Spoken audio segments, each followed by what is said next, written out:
Coming up on this episode of Nintendo Cartridge Society, Tuesday was our shortest episode ever. Will this be our longest? No. It's dangerous to go alone, so the Nintendo Cartridge Society goes with you.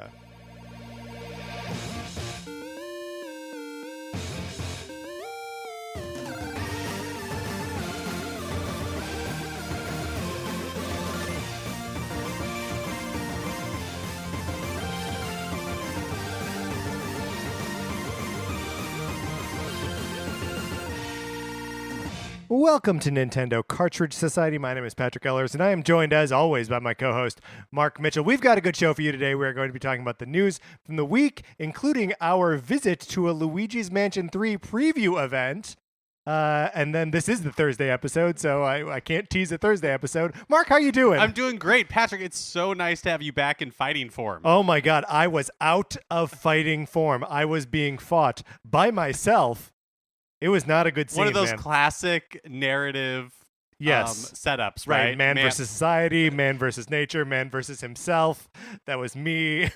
And here you are, like the hero, triumphant. Yep. Out the other side. I have passed all the trials, and here I am. Also, I have so much respect for you. How's that? Because it's so difficult to say Nintendo Cartridge Society. Oh, yeah. And you do it seamlessly every opening. Do I? I feel like 9 times out of 10 it comes out Nintendo Cartridge Society. It's a cartridge. It's a cartridge. Yeah, it's tough. But thank you for pulling us through for 90 seconds on Tuesday. Do what we have to do when times get tough. Yes, this is a keep calm and carry on situation. Speaking of which, yes, Patrick's copy of Sonic Forces. Do you want to borrow it? You can. All you got to do is email us a mailing address, Nintendo Cartridge Society at gmail.com. And I send it to you. You play it for as long as you want. Maybe after the couple days that I've been sick, you want to give it a little wipe down with some Lysol wipes. That's up to you. I try not to touch these things, but, I do. You play it for as long as you want, you send it back, and it is a great experience, even if playing the game is a so-so experience. It costs you nothing. Nothing! It's the magic of the program. That's right. Also, magics and programs leads us, of course, to Super Mario Maker 2. You want to send us your Super Mario Maker 2 levels. And boy, do we want you to. Yes, you want to do it. We want you to do it, and it hasn't happened in a couple weeks. So at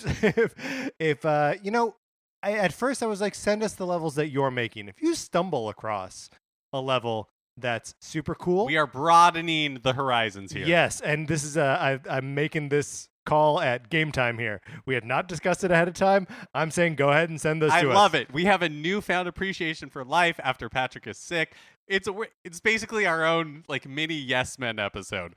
We're saying yes to everything. Like the world famous Jim Carrey movie. Sure. And you're saying that this episode is like Yes Man. Yes, exactly. Got it. Well, specifically the movie I think is called Yes Man because there's just one of him. Yes. But great point. But because we're saying yes to everything, we're saying yes to calling our episode Yes Men. How is it different from Liar Liar? Zooey Deschanel is like really not age appropriate for him. Yeah, great point. Here's another thing. We are going to be determining the best piece of Nintendo music of all time. But we can only do this with your suggestions. So we need you to either email us or tweet at us with your nominations for the best piece of Nintendo music. And we need you to do this before November 22nd. And then we are going to be making up a whole bracket and pitting these pieces of music against each other until we get down to the best one. Now, Mark and I have pieces of music that we would like to see on this thing, but we are disallowed from nominating them ourselves. This work is all on you.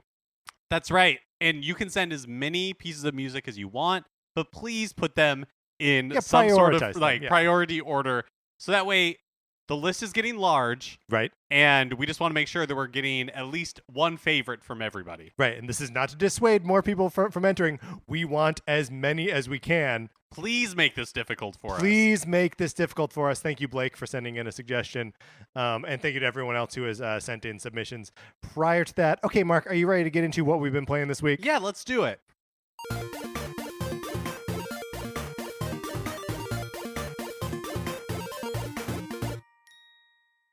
Did we maybe do our Fire Emblem spoiler special too soon? No, but there's so much more that I want to talk about. Oh, I'm sure there is. But I can't do it without spoiling it. I will say it's interesting how after the time jump, some of the elements get like streamlined. You're really just kind of like going through it. But man, there's some characters that I really miss after the time jump. Yeah. And yeah, man, it's such a good game. I really was hesitant before the game came out, right? I had never really played a Fire Emblem game before, wasn't super into the idea of the combat, but I'm so glad I picked it up. This is something that you mentioned during our spoiler episode, and this does not include spoilers, but that you have started to actually play the fights. Right. Previously, I was doing basically all auto battle. Now, look, I'm playing on casual, and my characters are crazy leveled. So, there's not a ton of strategy necessary, but it's perfect. It's exactly what I want. Yeah.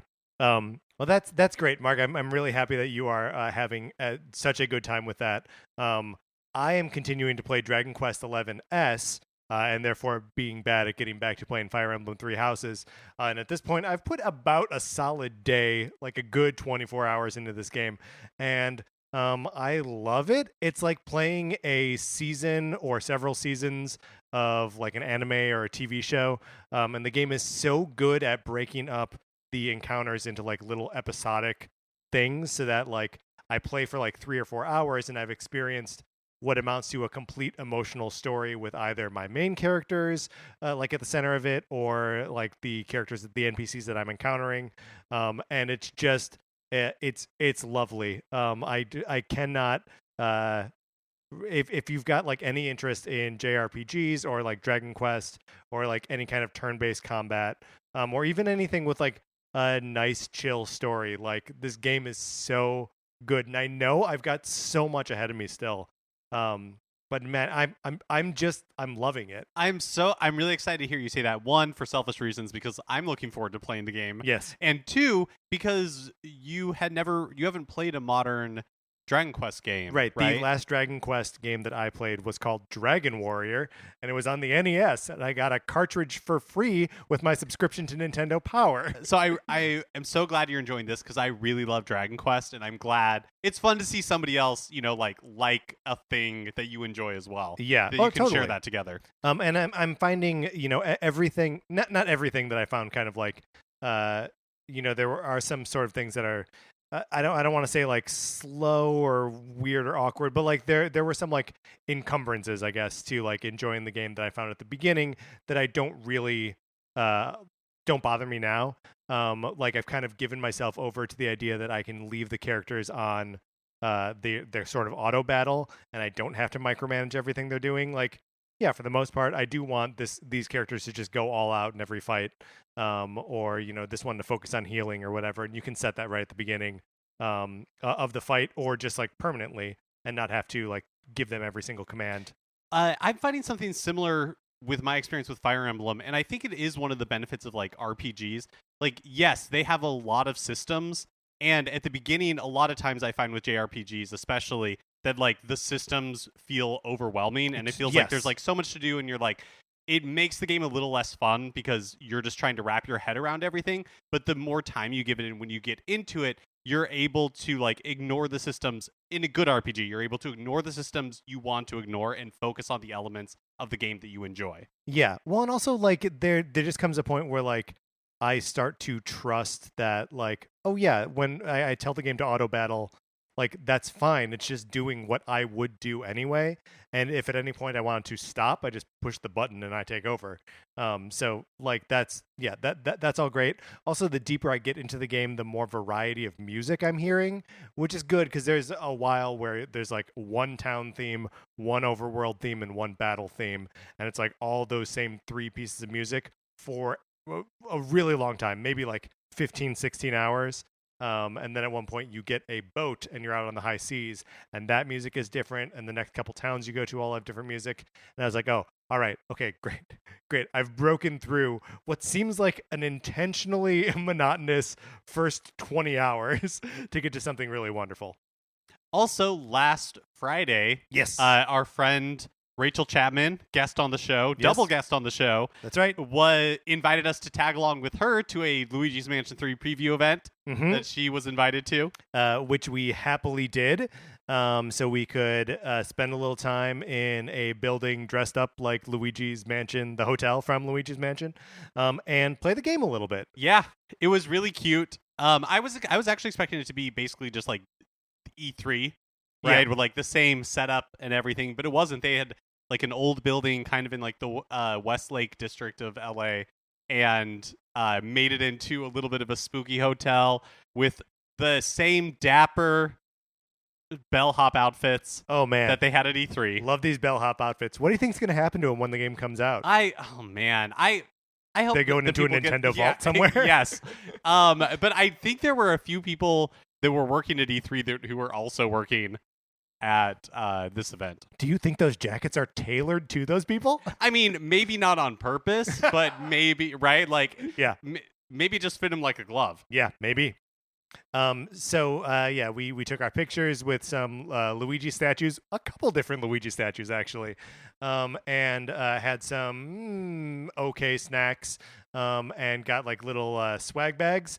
And the swag bags were strange, and I'd like to talk about this with you now because we didn't talk about it too much. There's a set of pins, which was nice. One a Luigi pin and a Polter Pup pin, cute. A keychain that has like the Luigi's Mansion hotel on it, also cute. Right, it's supposed to be like a hotel room key. Yeah. And then two other objects. One was a plastic tube of slime, not branded Luigi's Mansion in any way. Clearly just someone went down to the dollar store and was like, give me all the slime you got. I mean, in their defense, there were a lot of children at this event. Like, mostly aimed at children. I don't know what you're supposed to do with the slime. Did you open the thing of slime? I did. It made a horrifying sound and I threw it away.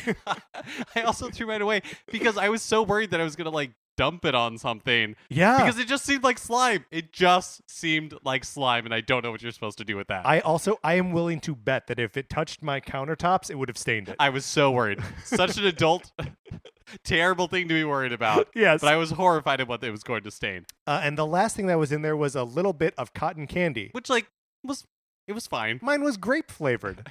Oh, really? I don't know. I gave mine to my husband. I don't actually know what flavor it was. Because I ate Nerds. They gave us candy at the Yes. There was candy all over the place. This tasted like Grape Nerds. I mean, we're heading up into Halloween here, so it's like got a little bit of a trick-or-treat vibe to it as well. Also, as Mark said, there were kids everywhere, so like it was, look, we're adult men at this event that was maybe at least partially aimed at children.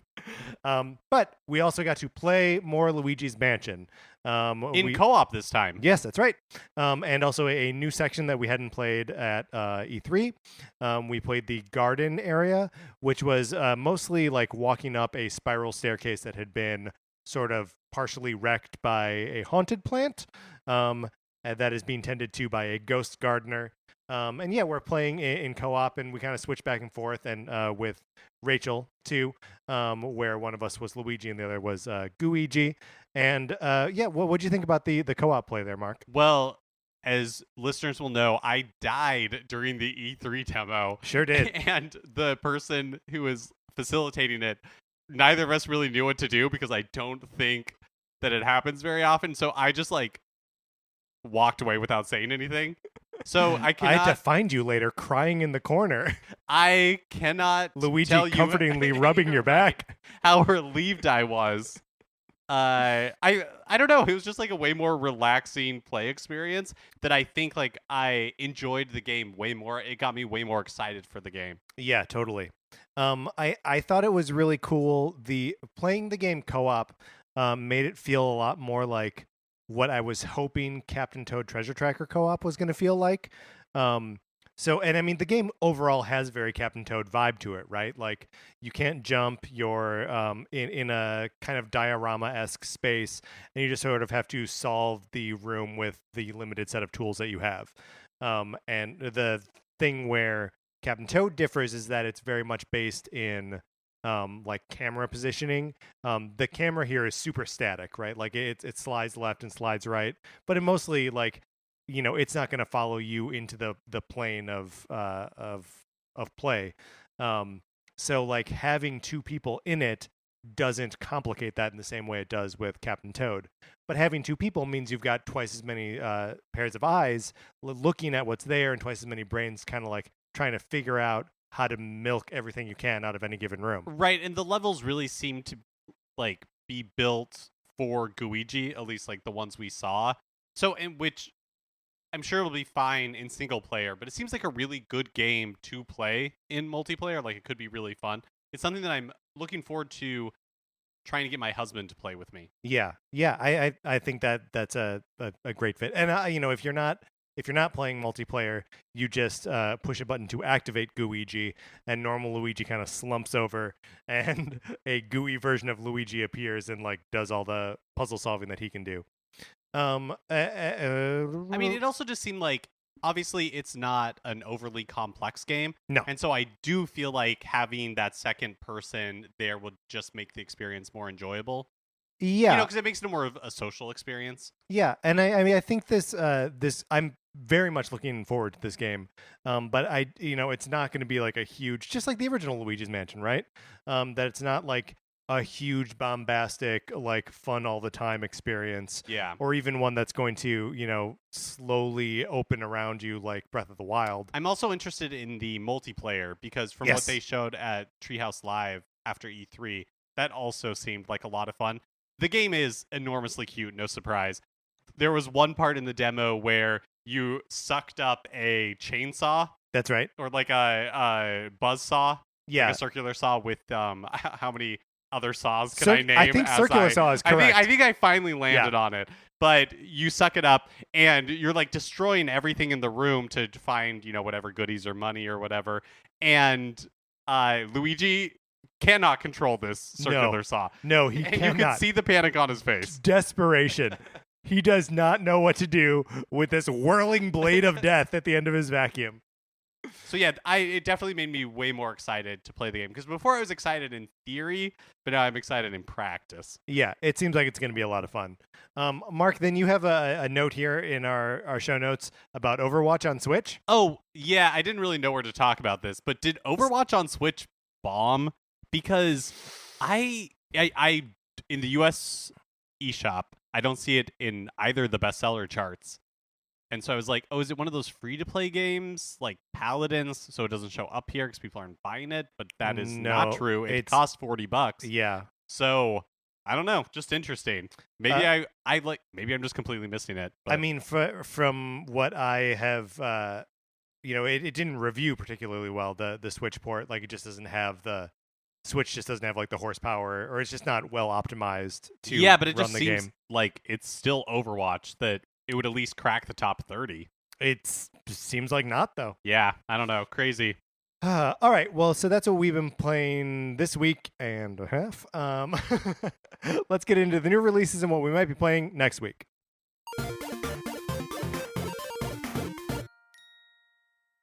So, not a lot going on in new releases this week.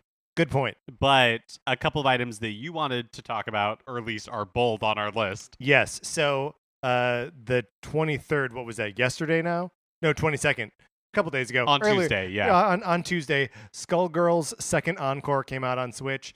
I was a big fan of the original Skullgirls when it came out on PlayStation and Xbox many years ago, and is one of those fighters that I always mean to go back to, but never actually do because it is, on my PlayStation. So I may hop back in and check out the new fighters and content there. It's a really cool game. It's got it's all hand drawn characters, and it has a really weird horror, not quite animated style. It's dope, and mostly plays like a Street Fighter game otherwise. So I'm excited to see that coming to Switch. And then tomorrow, October 25th, the physical version of Killer Queen Black is released, as well as Pizza Bar Tycoon. Pizza Bar Tycoon, I bolded on our list here because I want to warn everyone that it is not a roller coaster tycoon with a pizza bar. Wait, what? If you thought that you were going to be playing a game that was like Roller Coaster Tycoon, but all of the roller coaster specifics were taken out and pizza bar specifics were put in, that is not what this game is. What is this game? It looks like a bad like mobile people have like orders and you just have to like make the pizzas. Oh, so we're highlighting this game to shame it. I just want people to know what it's not. It is not Roller Coaster Tycoon. It's not Zoo Tycoon. The Pizza Bar Tycoon is of a different franchise, of a different game type entirely. And I say yes to that. Thank you. All right, so that's what those. I'm gonna get out of the new releases.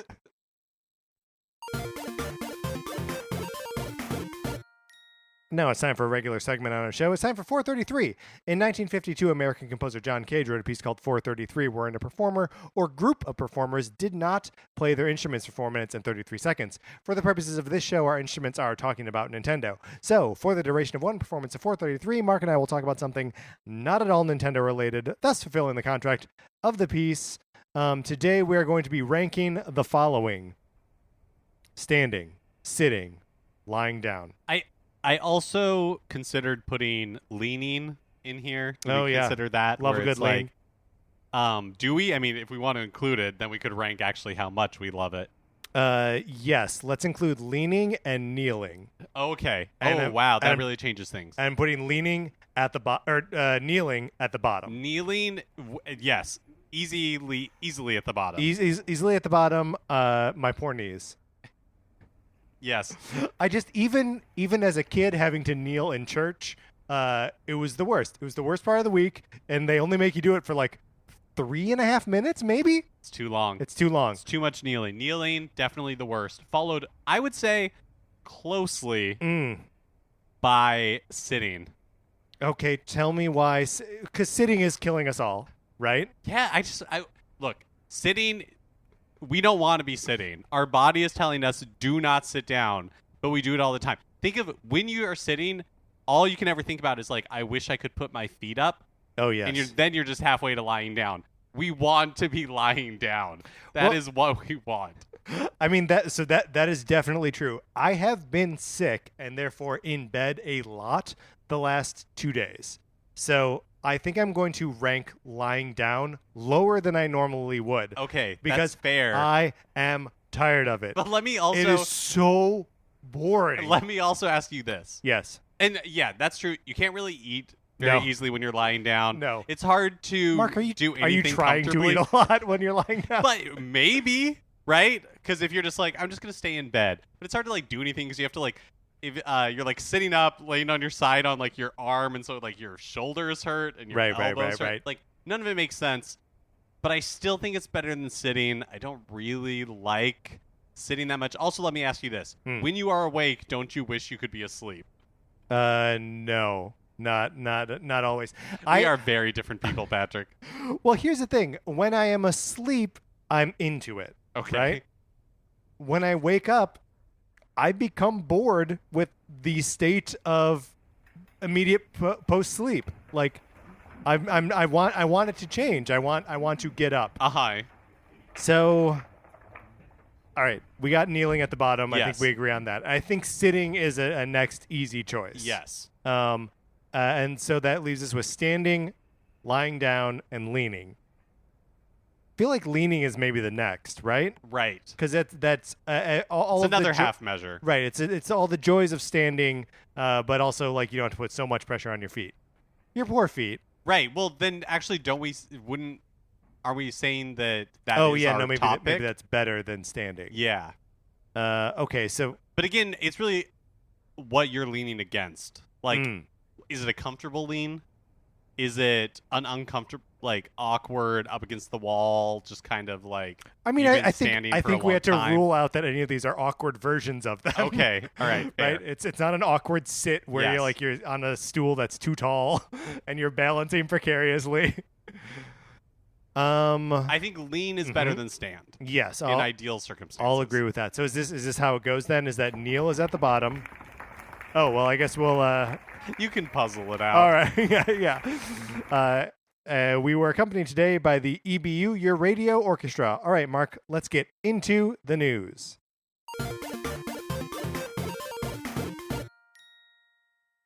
So last week we talked about how Fortnite ended itself by throwing itself into a black hole. I guess it didn't really throw itself into a black hole. A black hole swallowed it. Right. Is what I gathered. It was hit by a meteor, and the island tried to defend itself, is my understanding. Which also, maybe I'm thinking about Lost or the end of Final Fantasy VII. In any case, Fortnite ended for a brief period of time. Fortnite just did not exist. But it's back, baby. Fortnite Chapter 2 has been released. It's an all-new island with 13 new micro-locations. Includes water mechanics like swimming, fishing, and motorboating. And there's new weapons and stuff. Way to go, Fortnite. It not only is it super cool to just nuke yourself like that, it's even cooler to come back like that. The whole thing had a purpose of and now it's back and totally different. And also, I just really admire the craft of we're making ourselves super relevant. Everybody's going to talk about us. Yeah, even us. Again, even though we're still the most popular game in the world. Yeah, we're just going to still reaching for more media coverage. Yeah, pretty incredible. Good work, Fortnite. So, Pokemon Sword and Shield is out in less than a month at this point. Which is pretty crazy. How can it be that we are so late into this year already? Yeah. But as the game gets closer, we learn more and more about it. Even continue tidbits from coverage that I think we've talked about before, but maybe not in this specific piece of it. So in Game Informer, the game's director, Shigeru Omari, said, quote, "We set out with the idea of making the ultimate, strongest, the best Pokemon game yet, being on the Nintendo Switch, the first time an all-new generation is coming to a console. It was really just every facet of the game. Gameplay, visuals, everything. This was really the theme for when I set out to make the game the greatest Pokemon game."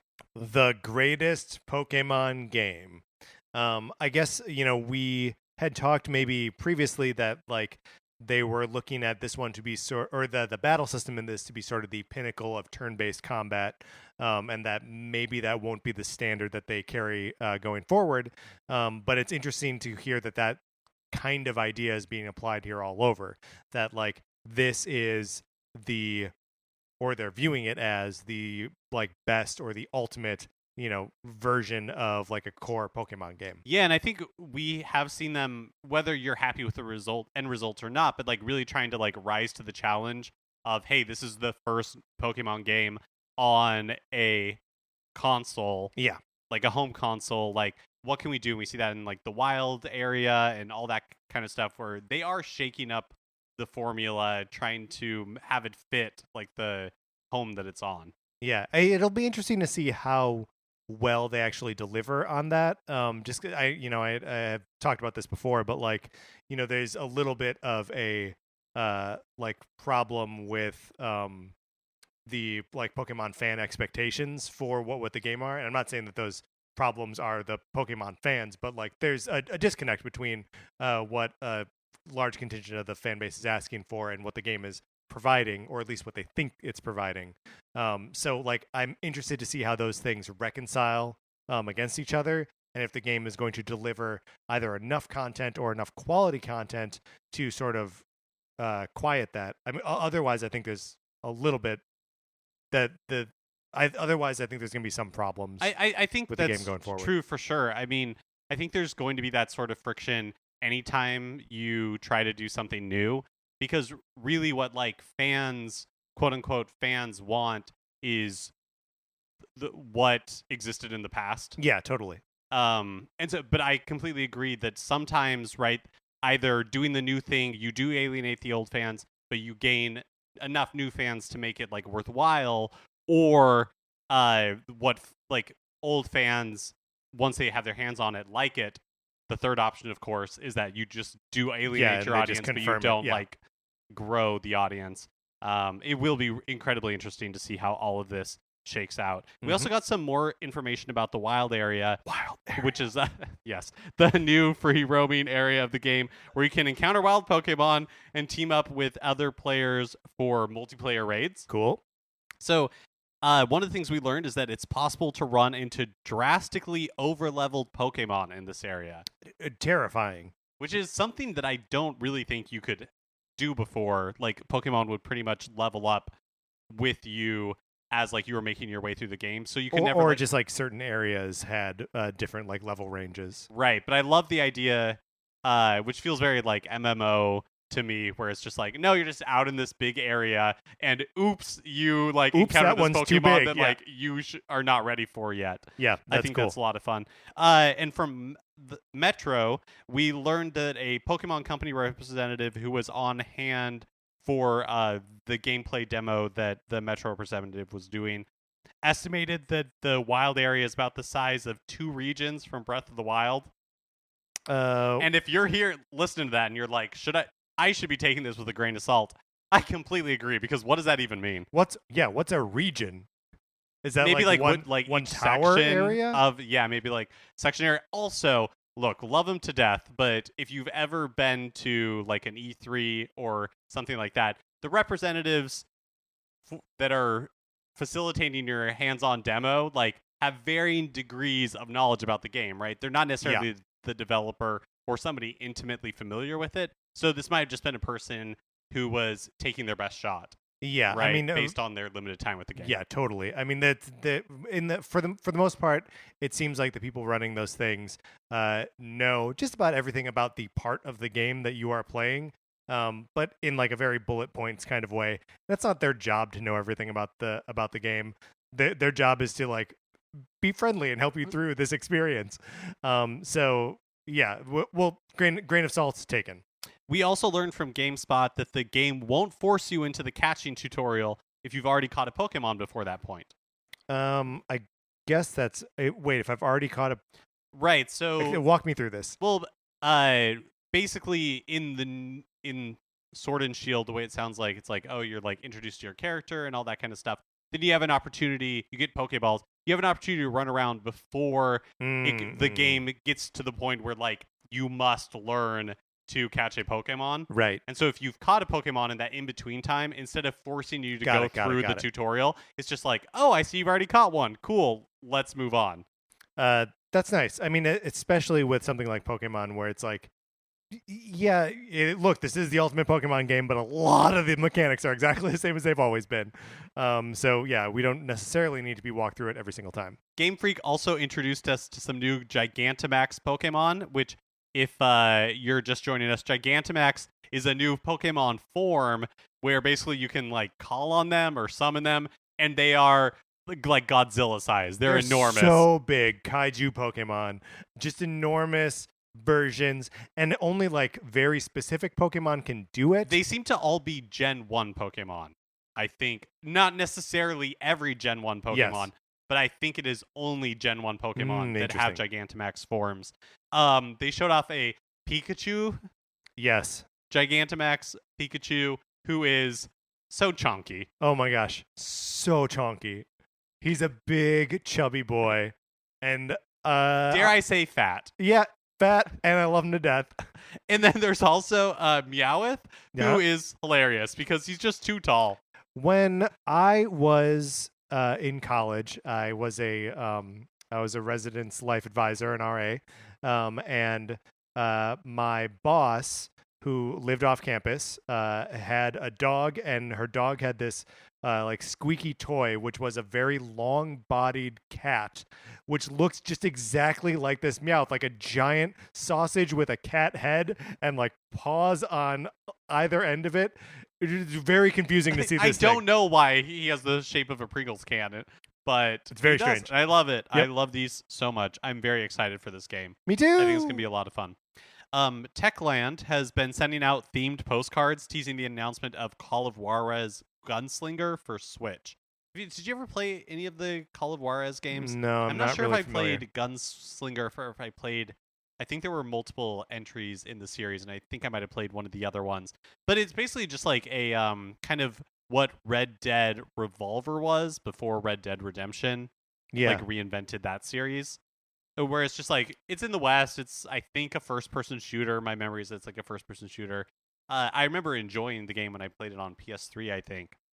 The postcard they send out has like this illustration of a cowboy sitting at a table in what looks like could be like a saloon or like a bank or something, with his feet up on the table. He's holding a switch and has like headphones in. And he's playing Call of Juarez.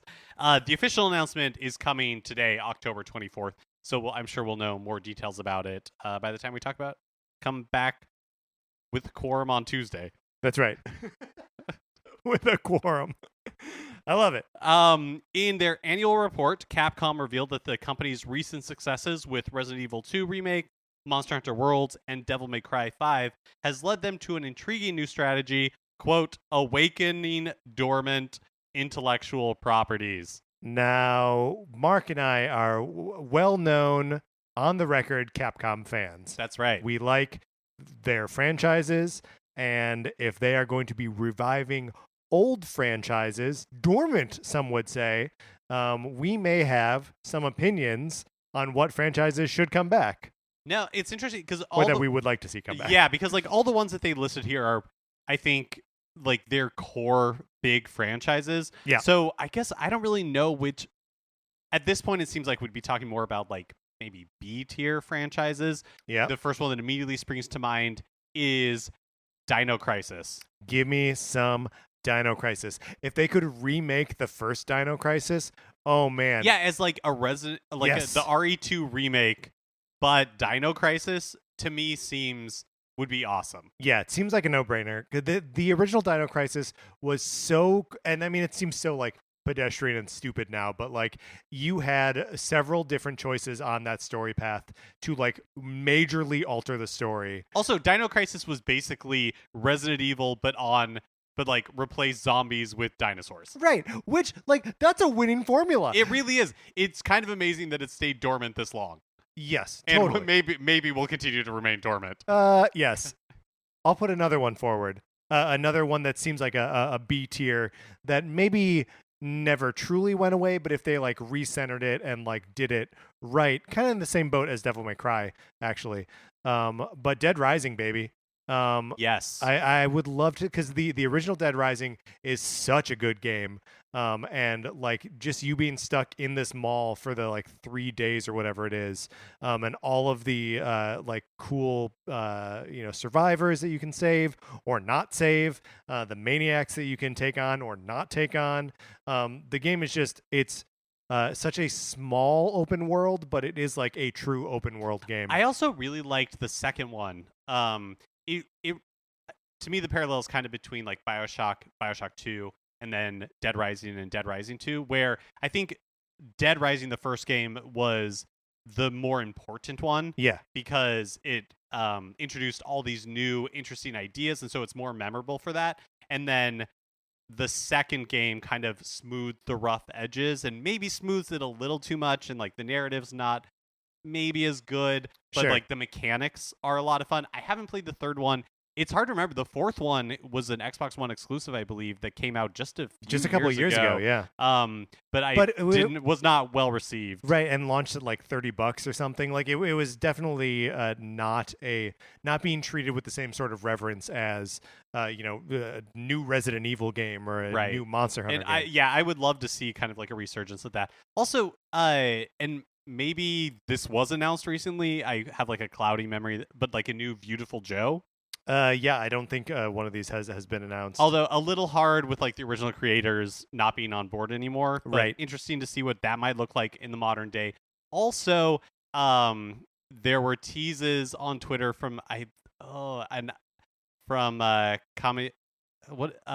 developer of also Devil May Cry. It's like Kamiya or something like that. I'm getting it wrong, but anyways, I don't know. Top of my head. They and him and the composer or designer, maybe it was designer of Okami, were like, we'd love to do an Okami 2 just recently, and it would be interesting to see what like another take on that was. Yeah, well, and another like callback to a story that we talked about a couple weeks ago. Would love to see another Power Stone game. That there's still sort of nothing like the sort of free running one-on-one fighter that Power Stone was. That game is so good. It would also be incredible to see other other fighting games from Capcom's back catalog sort of like come back out, like Rival Schools, like Darkstalkers. They've got a lot of franchises that are just sort of like sitting there in a pre Street Fighter 4 world that like never came back, you know? The Street Fighter 4 brought Street Fighter back, and it also sort of brought the Marvel vs. Capcom series back, but that series also has now like dropped away. So I mean, like it's almost, for me, it's like a bottomless pit of I could just keep drawing games that I'm interested in out of this pit. And also, yeah, give me Mega Man 12. I liked 11. I want another one. That one does feel a little inevitable to me in a good way. Last week, Analog, the company behind the Super NT, which is basically just like a modern Super Nintendo. It plays SNES and Super Famicom cartridges. You plug in just SNES controllers into it. Yep. But it has a HDMI output. Right, and the sort of the big hook of it is that it's not emulating anything. A lot of the other systems that you buy like this, like any Retron consoles, there's emulation involved there. This is using the actual like chipset, the actual hardware of a Super NES or Super Famicom to play these games. And Patrick has one. It's super cool. Yeah. It's pretty exciting. They announced a Analog Pocket, which is able to play Game Boy, Game Boy Color, and Game Boy Advance cartridges right out of the box. Right, which is cool. I didn't see a date on when this thing is releasing yet, but it's really cool and like sharp looking. It's got 4 buttons on it, which is a little bit confusing from that lineup of games. But it got really like high definition, high contrast display.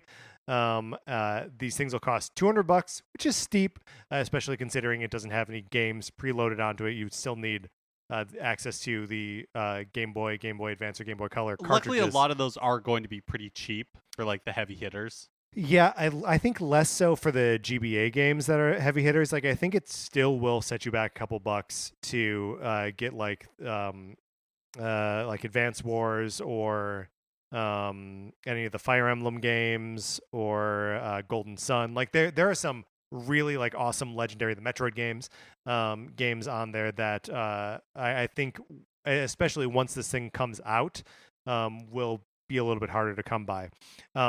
They are also releasing adapters so you can play Game Gear, Neo Geo Pocket Color, and Atari Lynx and other games on this system. How does have they shown how the adapter works? Is it like something you plug into it, or like you put in the top like a Game Genie or something? I mean, it's got a micro SD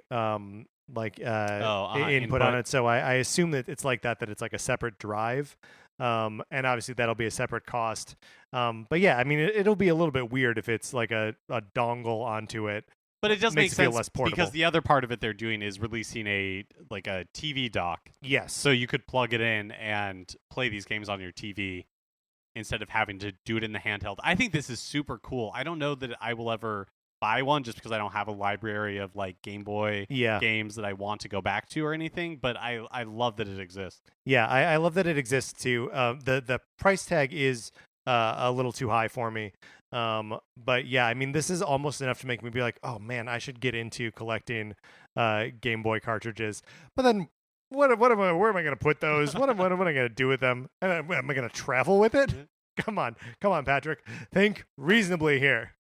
At the last Nintendo Direct, they announced the previous Wii U exclusive Tokyo Mirage Sessions Fire or F.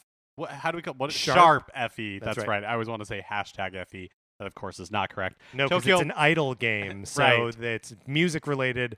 The hashtag, the number sign, the pound is a sharp. So Tokyo Mirage Sessions Sharp FE Encore was announced for Switch, coming in January. You can already pre-order it. Pre-orders opened immediately back in September. So a little history on the game. Like with a lot of Japanese titles that come to the West, there were some localization changes made for the Western release. They made outfits less skimpy. Characters were aged up. They changed some story elements. There was also some sort of like DLC video promo, something that was called To the Secret Hot Springs Go, that was removed for Western release. We can only wonder what that possibly could have been. What was happening in those hot springs? So it turns out that the Switch release in all territories, including Japan, is based on the Western release. So it has those adjustments made everywhere. Uh-huh. And apparently that wasn't communicated when pre-orders opened on the Japanese eShop. So Nintendo, once people found out, they were a little upset. Nintendo has apologized, and they're allowing for cancellations and refunds of any pre-orders that were made. Yeah. How do you personally feel about this, Mark? I don't care. Just don't care either way. Yeah. I always like it when a Western localization will tone down the perviness of anything that we're getting from Japan. Just because the cultural differences are such that yeah, I don't want to be playing a game that's sexualizing a 15 or 16-year-old. That's gross. Makes me feel gross playing it. Makes me feel extra gross if someone watches me play it. So just having all of that sort of stuff elided or painted over feels great to me. So I'm glad that this is all being based on the Western localization. I guess I can sort of understand where someone would be upset that it's not the version that they were I don't know. I struggle with this because there's a lot of shipping and waifu and stuff in games that I think is very important and is a useful expression or exploration of sexuality and sexual desire and romance and social all this stuff I think is important, but I think there's a way to do it without being gross or exploitative or in a way that is enforcing values that are contrary to what we view the age of consent to be. So it's I think I'm always going to come down on the side of yeah, let's sanitize that a little bit and make it more palatable for a Western audience. Yeah, I never buy into the Western releases are censorship. Give us the Snyder Cut. Yeah. Well, Mark, don't say that. We may as well say release the National Dex as well. I just don't. Bring back the National Dex, I think. Bring Snyder Cut. Is that real? Is that Snyder Cut real? No. Mark, is that real? Does it have all the Pokemon in it? And they're all wearing skimpy outfits. Woo. Finally, because we slept on this last time, the next Tetris 99 Maximus Cup is happening tomorrow, October 25th through October 29th. If you earn 100 points, you get a special Luigi's Mansion 3 theme. I have missed out on the Fire Emblem theme. I missed out on the Kirby theme. For my own ignorance, I refuse to do it for Luigi's Mansion 3. That's so exciting. I love a good Tetris Maximus Cup. I've stopped saying that I'm playing Tetris 99 in our What We've Been Playing this week, but every week I've been playing it. I continue to collect tickets. If there's a specific reason to go in and get a theme, oh my gosh, is Luigi going to sing the music to himself? I know, that's what I'm saying. I'm very excited to see what this theme is, how they incorporate the spookiness, how they make the music more exciting. Is Polterpup going to be there? I could go on. Mark, that's wonderful. All right, let's get out of the news. Okay, that is going to do it for this episode of Nintendo Cartridge Society. Remember, please rate, review, and subscribe on Apple Podcasts. If you like the episode, you can share it on Facebook or Twitter or wherever you share stuff. If you want to write Nintendo Cartridge Society on a baseball and then find someone at the park wearing a glove and you just toss the baseball into their glove and they're like, hey, man, what? And you go, read the ball. And then he looks at it and says, what is that? And you can be like, it's a cool show you should listen to. I say yes to this idea. Do it. You can follow us on Twitter. I'm at Patrick_Ellers. Mark is at MKE Mitchell, and the show is at Nin Cart Society. If you want to check out the Facebook page, we are just Nintendo Cartridge Society there. Olivia Duncan made our logo. Our theme music is provided by 8-Bit Betty. You can get more of his music by going to 8bitbetty.com or by listening right now. From my co-host, Mark Mitchell, this is Patrick Ellers saying, you can keep that Snyder Cut. And thanks for listening.